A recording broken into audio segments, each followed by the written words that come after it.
The United States has announced the results of negotiations with Russia and Ukraine, which took place from March 23rd to 25th in Riyadh. According to official statements, the US and Russia have agreed to ensure safe navigation and to avoid the use of force in the Black Sea. An understanding also reached between the US and Ukraine.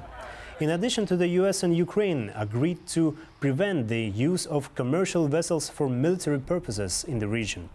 Another outcome of the talks includes efforts to prevent strikes on energy infrastructure in both Russia and Ukraine.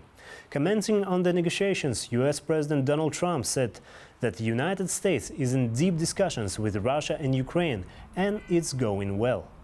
So we've made a lot of progress on two fronts, on both sections that we call them sections, but they're much more than that, Russia, Ukraine, and also the Middle East, and we'll see what happens.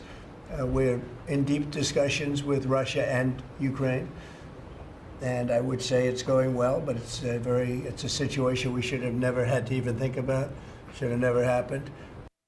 An agreement of freedom of navigation in the Black Sea to ensure the protection of civilian vessels and port infrastructure will be a crucial contribution to global food security and supply chains, said UN spokesperson Stefan Dujarric. He reminded that UN Secretary-General Antonio Guterres wrote to the leaders of Ukraine, Russia and Turkey in February last year to put forward a proposal for safe and free navigation in the Black Sea. The Secretary-General welcomes the discussions and reported commitments reached in Saudi Arabia by the United States, the Russian Federation and Ukraine.